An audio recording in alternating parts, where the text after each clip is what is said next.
If you have problems with your electricity, do you want to speak to an electrician or to a car salesman? If you have a problem with the plumbing, do you want to speak to a plumber or do you want to speak to a doctor?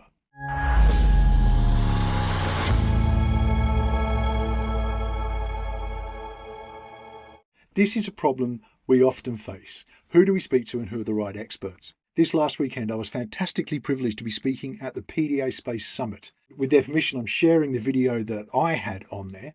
But the reason I think it was such an amazing event was that the majority of speakers were themselves either autistic, PDAers themselves, or neurodivergent in one way or another, including the organisers. It was absolutely fantastic. And the best people that we can go to get advice on how our kids work, if we're neurotypicals, is autistic people themselves, our PDAers themselves, our neurodivergent people themselves. And it's absolutely worthwhile going and checking out the PDA Space Summit. There are back pocket passes available at reasonable prices, so you can have a year's worth of viewing and take in all the different aspects. I will put links up here, and I will also ensure that the links are in the description, so please do go check it out. Here we go. Hi, and welcome to this webinar. Part of the PDA Space Summit. It's always been a fantastic event. I've been a big supporter since it started, been involved for a few years, but my first time back since I think the inaugural event. My name is Duncan. I am also known as PDA Dad UK. You can find me on YouTube, and I also run a massive group on Facebook with about 60,000 members now, specifically aimed at parenting and caring for neurodivergent kids. Whilst I myself am a neurotypical, I have a very neurospicy family. So my daughter, who is the primary reason I wound up in this particular arena in the world, she's autistic. She has a PDA profile, ADHD, and also sensory processing disorder. She also has a condition called PMDD, which is premenstrual dysphoric disorder, basically like PMT amped up to 1,000,000. It's very difficult for her when it comes to that type of moment. She's 13. I have a wife who is self-diagnosed autistic, but diagnosed with bipolar affective disorder, has EUPD, is epileptic, and has a string of other bits and pieces which go along with it. So she is an incredible woman, very, very strong in her resolution to basically get on with life and not let the challenges that she has affect her too badly. I also have a son who is 8.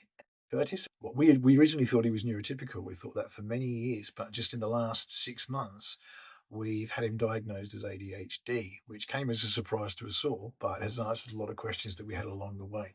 Neurospicy family, and I wouldn't have it any other way now, but that wasn't always the case. Back when I was growing up, I had a very, I think, probably traditional perspective of what being a father should be. Before I go on here, I'm going to just give a little disclaimer. I am going to use stereotypes here and generalizations. That's not because I think everybody's the same or that we should all fit these roles. I just find them easy. I think in general, people fall into these roles, but there are always going to be exceptions, and there are certainly plenty of exceptions. The reason I talk with that idea in mind is that for a lot of us, especially for the dads listening, you will know we fall into these stereotypes sometimes. Stereotypes are often there for a reason. And I certainly did. And if I'm going to tell you my story, which is what this is all about, I'm going to have to sort of use those generalizations. Please don't think that I believe that all men should be or are one way or should be or shouldn't be another way. And that's not what I'm getting at all. Just a little disclaimer there. But I certainly, in my younger years, had a very stereotypical view of what parenting should be and what a father should be and what a family should look like. My dad's a wonderful man. He's a very charitable man. He does a lot of amazing things. And he was just always the sort of disciplinarian in our family. He was the one that basically, when things with my mum or my stepmom got too much, wait till your dad gets home. And that was always the sign that, yeah, things had escalated and I needed to shape up, kind of thing. It was just always that thing. My dad wasn't a violent man. He's not an aggressive man, but he had that authority. And I think that's something we expect, certainly something I carried with for a long time, and that's what I should be. And that's how my role as a father should be when I eventually had kids and family and all that kind of stuff. I think there's several areas that we can really divide into what is expected of men in general, as I say. Obviously, we've got that disciplinary side of things. I think that we are usually the last buck, and many families aren't like that, but I think we still have a responsibility, even in no matter what your family dynamic is. There's an authority that you're a parent. So, that's obviously a feature within being a father. I think we're also a security. I think for certainly for my daughter, I'm her security blanket when she needs some kind of reassurance or a sense of safety. I'm her go-to to feel that or to get that input into her whatever frame of mind that she's in. I'm definitely a big part of that security blanket, and I think that goes across the family. I think we should all be that for each other. We should be a safe place for our kids, for our families. And we need to promote that sense of safety and security. We need our families to know that they have that in us. And I need to find that in my family as well. I certainly need that in my wife. She's my security in many ways. The biggest thing is we all want to be loving fathers. Certainly the case for myself. I am a big believer in, and you're going to go back to the 80s here and back to the future, but I'm a big believer in the power of love. If we have that love at the focal point of everything we're trying to do, we can't go far wrong. We're going to make mistakes and we're going to get it wrong. Loads. But if we're bringing it all back to that perspective that we need to be loving fathers, I think it covers a lot of sins, but it also means that we're heading on the right path no matter what veering off we take. We're still heading in the right direction.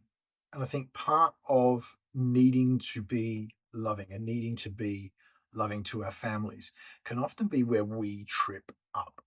As blokes, I think we tend to fall into a category, again, using a generalization, but certainly the case in my own life. I'm a problem solver. That's the way my brain works. And I go through a very rigid sort of, there's a problem.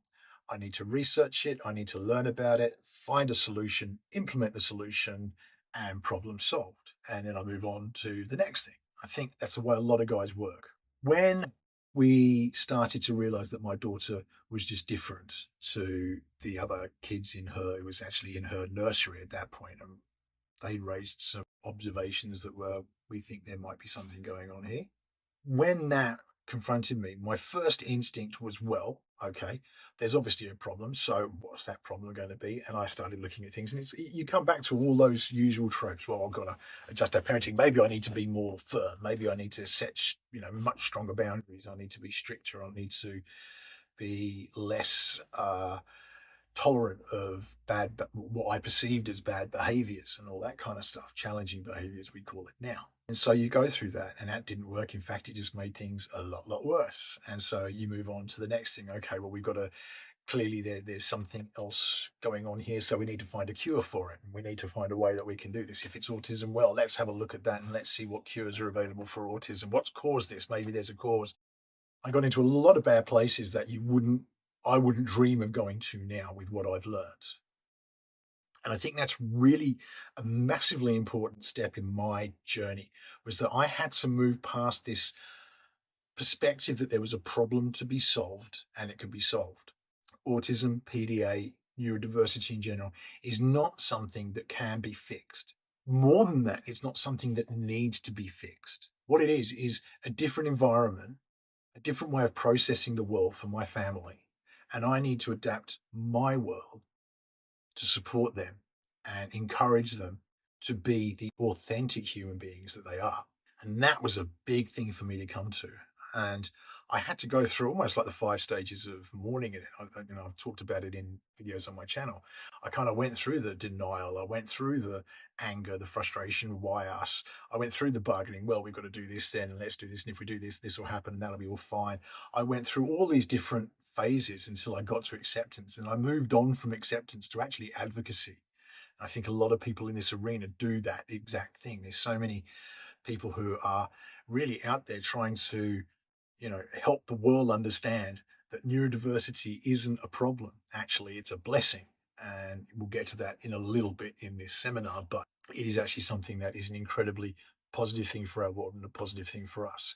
What we need to do is embrace it and start to mold the world around us so that it really does help them to shine as the individuals, as the authentic individuals they are.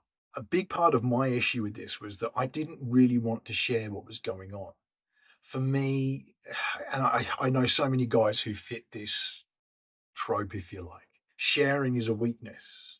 Admitting I've got a problem that I can't solve was a weakness to me. It was something that I needed to solve myself, and talking to other people and relying on other people's advice was, you can seek advice, but very much, I'm having this issue, but I think I've got it licked, but there's a problem here. And I just, get little tidbits of information, but it certainly wasn't what I would call open sharing. It wasn't what I'd call really bearing my soul and saying, this is where I'm at, and this is how it's affecting me and my own mental health, my own physical health.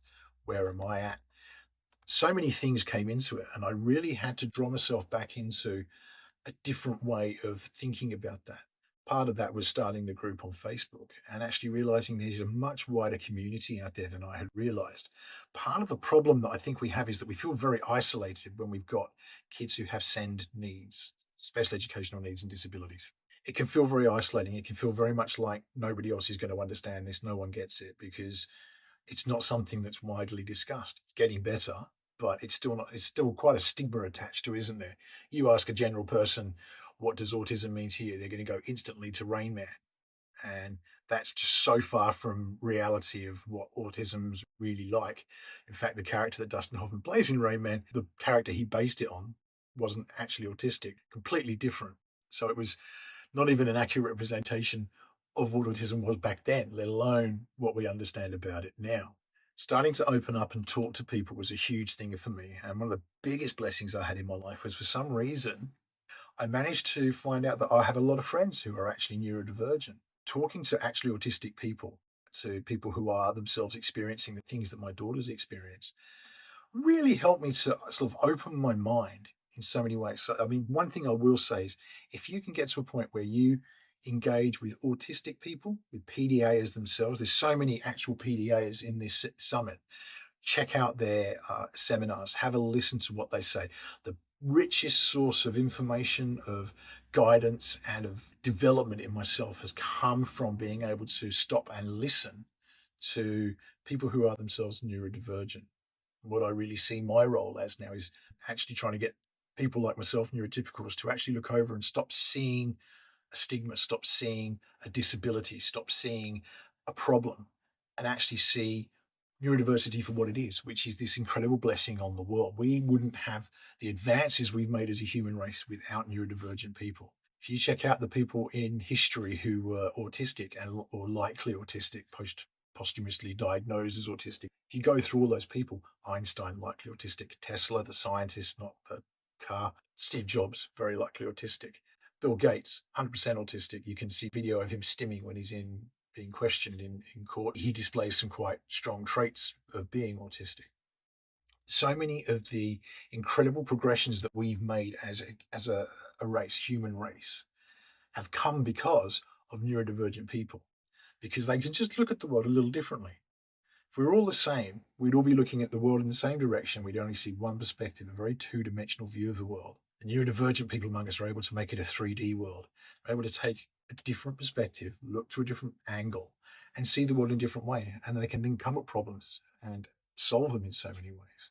So many creative people are autistic or neurodivergent.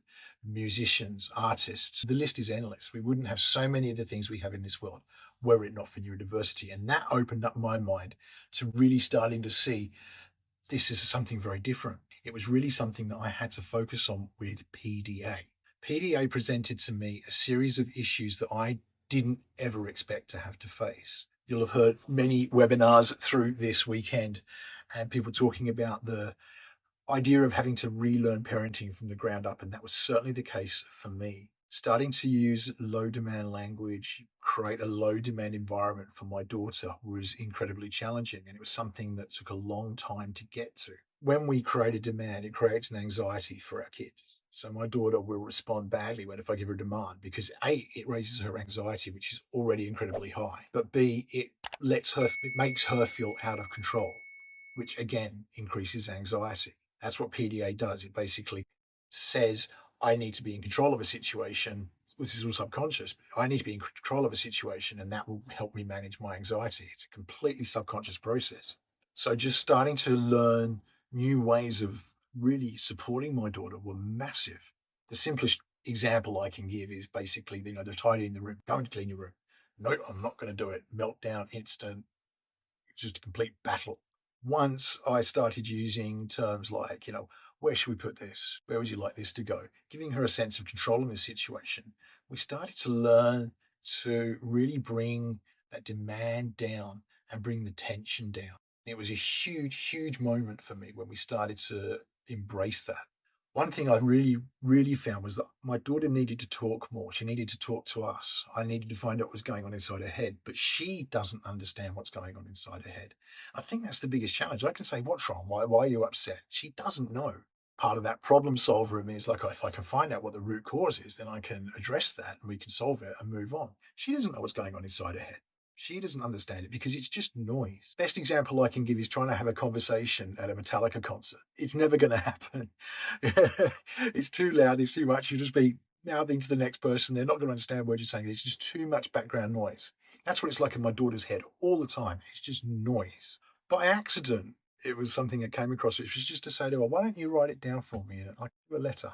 It doesn't have to be brilliant. Just, see if you can write down what your thoughts are at the moment. And I left her to it. And it managed to solve a lot of issues for us that we were having with our communication. One, I wasn't there. As I said, my daughter has sensory processing disorder, and part of that is actually making eye contact can be really uncomfortable. She doesn't read faces well, so she doesn't really know what I'm thinking. And that's another anxiety piling up for her. She's looking at me. What's he really thinking here? Is he thinking I'm an idiot? Is he thinking I'm stupid? Is he thinking I'm crazy, mad, whatever? My not being there meant that she could write down without having to look in my face, without having to be aware of my presence in the room. And she was able to sort of go through and start writing this stuff down. And it had another benefit in that by writing it down, she was starting to organize her own thoughts. It was actually a way of channeling things. It's not going to work for everyone, but it definitely worked for us. And that's progressed now to a point where what we do is she texts me. If she's feeling low, she's feeling anxious, she'll shoot it to me in a message. And it's great because, again, I don't have to be in the same room, but she's actually already done half the work. She's actually starting, I'm feeling this, and she's identifying it. And that means I can address it. I can't fix the problem necessarily. What I can do is encourage her, support her, let her feel safe and supported in being who she is. And that these things, they're just part of what make you, you. And I wouldn't change you for the world. It's a huge thing for us to get to. The communication between my daughter and myself now is just so far ahead of where we were even a few years back. It's something that's really progressed, and it's a real wonderful thing. I get conversations and time with my daughter now that I couldn't have hoped to get, I don't think, if I had just gone through the traditional route. Another problem that we faced was obviously that I was working, and that means I'm out of the house a lot. In most families, either both parents work or the dad works, the mum stays at home. There are many stay-at-home dads. I'm not saying that's not a thing. What I'm saying is I think in general, that's probably the case. Certainly it was in our house. My wife was home with my daughter and I was working. I'd be out from 7 a.m. to 7 p.m. most of the day, and I'd have a couple of hours either side. And that was really all the family time I was getting on weekends. So I get home and all these frustrations that my wife was experiencing, I just get it unloaded on me. And I didn't understand. I wasn't there dealing. I'd see it. I'd obviously experienced it on the weekends and stuff like that. And yeah, it's really hard. But I couldn't understand what it was like being just completely immersed in this 24/7 for my wife. In the end, my wife was diagnosed and I was forced to become a full-time carer. And I wouldn't change that for the world now. I hated it at the time. I always felt like I wasn't contributing if I wasn't working because that's what you do. My perspective has very much changed now. My job is that I'm a carer, and carers in this world, unpaid carers like myself, save the government £200 billion a year. And that's a statistic you can look up. Once I was immersed in the home environment and I started to see things more clearly as to what they were, it really helped me to understand and get to that point in my head where I understood that I had to start changing the world around me. I had to start making our home environment suit my daughter's needs, suit my wife's needs by that point, and as my son came along, obviously suit his needs. That was a challenge in itself because it was a 5-year age gap between them. You got my daughter is a violent meltdowner. She gets very aggressive or did. She still does occasionally, but it's a lot smoother than it used to be. And so I had to start making that work. And the only way I could do that was to start really researching. My intention for that research, rather than it being what it had been in the past, which was to find the solution and fix the problem, was understanding this isn't a problem.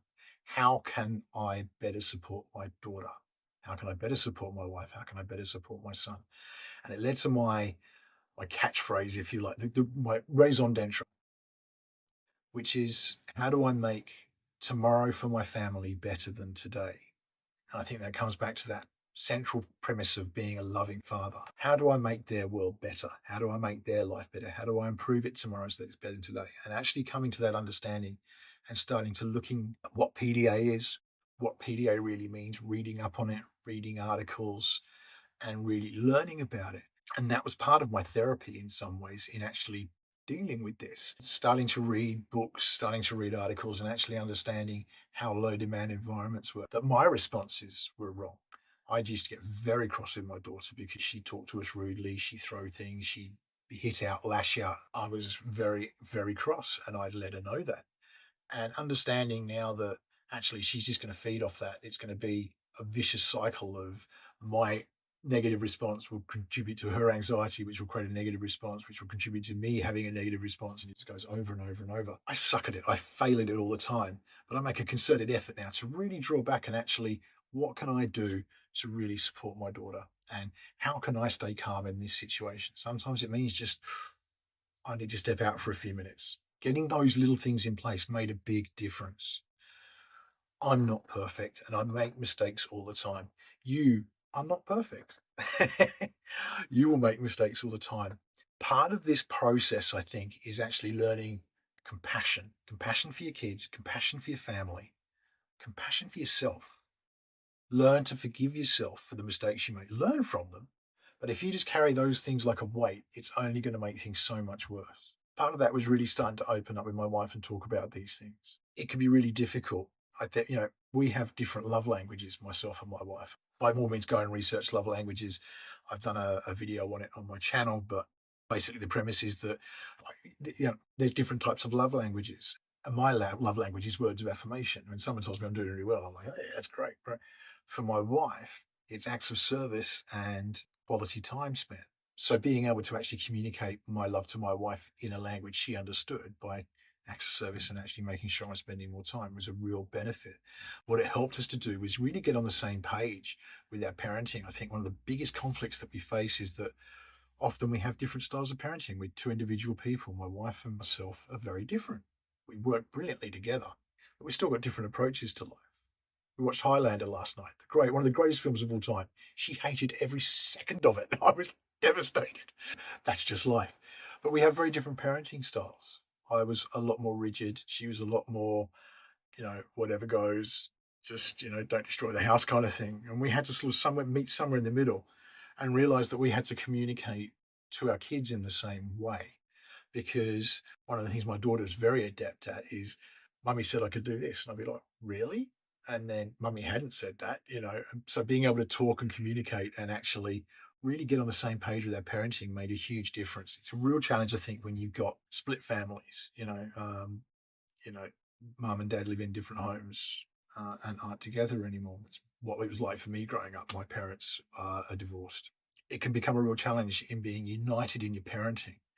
If we're going to be loving fathers, regardless of what our home situation is, one of the things that I really think we need to do, and it's something my dad and my mum did superbly, was to ensure they were on the same page with their parenting. They didn't let part of their love for me, for myself and my brother, was that they didn't let their differences impact on us as kids, just with day-to-day life. Obviously, divorce has that effect and all that kind of stuff, but what they did do was make sure they never badmouthed each other, and they were always supportive of each other's parenting and ensuring that they were working together to make sure that we were in as stable environment as we possibly could be.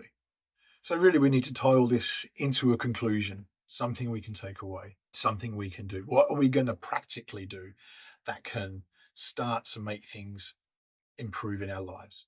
The things that help me in a short list are really reshaping my own perspective, opening my mind up to not seeing a problem, but seeing something that just needed to be adapted, a world that needed to be adapted to meet my family's needs. So it is engaging with people who themselves were going through this stuff, actually autistic people and PDAers, who really helped me get my head around a lot of the things that were going on for my daughter, for my wife, and now for my son as well, and actually understanding how things were for them and being able to adapt my own life to that.